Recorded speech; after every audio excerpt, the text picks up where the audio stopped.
Olá, queridos, a graça e a paz do Senhor Jesus Cristo, a todos os irmãos de Nova Aliança, do grupo Mensagem do Pastor e do Púlpito, a todos os irmãos do canal do YouTube que me seguem, não é? Eu quero desejar a todos vocês uma grande bênção da parte de Deus nesse dia. Amém, queridos? Queridos, nesta semana eu estava lendo um conteúdo de um e-book que tem o seguinte título, né? A experiência da formação do caráter de Cristo em nós. Eu achei muito interessante e li o texto. No outro dia eu falei aqui em minhas reflexões diárias sobre as características, né, que um filho herda de seu pai pelo DNA, pela cadeia cromossomial. E eu fiz um paralelo de como a transformação de mente também ocorre quando nós nascemos de novo em Cristo, né? Quando nós somos transformados em filhos de Deus, né? E isso vai resultar também numa transmissão de características, né? de modelos, né? E eu quero começar falando sobre o caráter, né? Por definições científicas e de forma simples, o caráter é como uma marca impressa que distingue o ser humano, né? É a soma total de todas as influências positivas ou negativas aprendidas no decorrer da vida. Então, e ele se manifesta ou se manifestará através de valores, de motivações, de atitudes, né, sentimentos. O caráter, ele reflete sempre os traços da natureza pecaminosa quando é influenciado pelo mundo, né? Ou os traços da natureza divina quando é influenciado pelo Espírito Santo, né? Pela palavra de Deus. O caráter de Deus, que foi impresso em Jesus Cristo, ele precisa ser impresso também em nós, né? Para que desta forma o mundo creia em Deus, né? Então nossa primeira decisão é crer. E depois de crermos, sermos transformados conforme a sua própria imagem, sendo assim identificados como cristãos, né?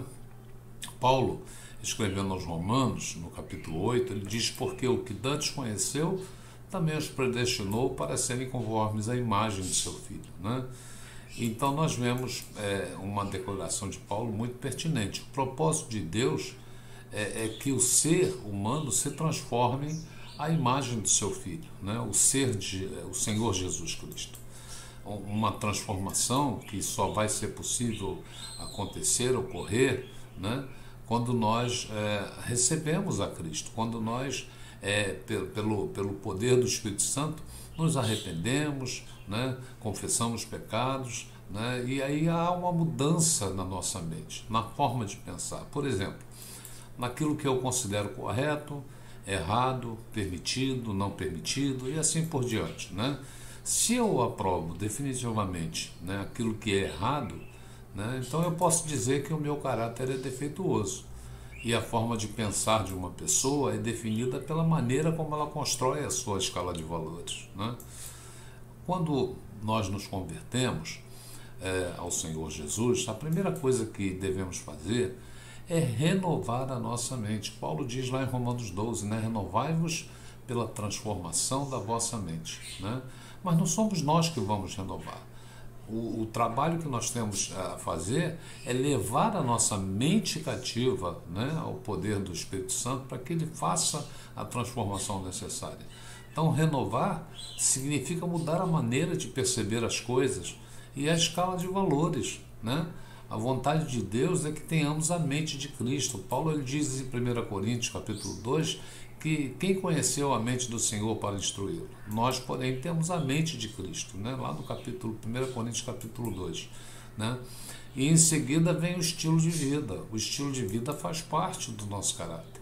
A prova disso é que normalmente as pessoas de uma mesma profissão, né, elas apresentam características semelhantes do seu caráter, né?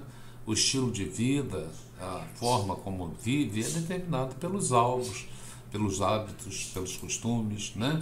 Se o meu grande alvo, se o meu grande objetivo, se o meu grande foco é ser discípulo de Cristo, eu devo desenvolver um estilo de vida compatível com o alvo. Aliás, tudo na minha vida, ou na nossa vida, tem que ser coerente, né? Quando eu estabeleço um alvo, a minha maneira de me conduzir tem que ser coerente com esse alvo. Então nós precisamos desenvolver os hábitos, costumes coerentes com o que queremos alcançar, não é verdade?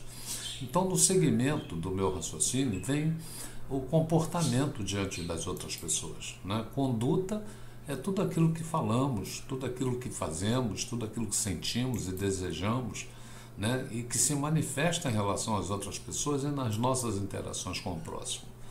Deus está profundamente interessado em nossa conduta, né? Mateus 5, Jesus diz: sede vós perfeitos, como perfeito é o vosso Pai que está nos céus. Então, queridos, nós como Igreja do Senhor, do Deus vivo, nós devemos atingir essa meta, nós devemos buscar esse objetivo. Nunca será demais um caráter formado, aprovado, para suportar as pressões da obra e das dificuldades do dia a dia.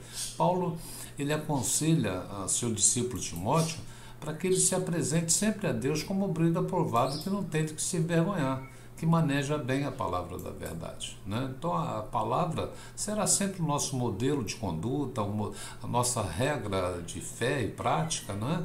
Então, finalizando esse assunto, e não esgotando, claro, né? Tem muita coisa que nós podemos falar ainda, né? Mas eu posso afirmar que não há outra maneira das marcas do caráter de Cristo em nós serem formadas se não for pela cruz. A não ser pela cruz, nós não teremos outra maneira de forjar o caráter de Cristo em nós. A lei da cruz opera em nós para nos moldar, para nos ensinar a vida no Espírito, né? Então a cruz é o quebrantamento, a cruz é a confissão, a cruz é a humilhação, a cruz é o amor ao próximo, né? É a força humana pela ação, é trocar a força humana pela ação do Senhor, né? Então a cruz é o que opera em nós a beleza de Cristo. Ela nos capacita para termos o caráter de suportar o poder de Deus. Amém? Então, antes de conhecermos o poder e a glória, nós temos que ser tratados pela cruz de Cristo.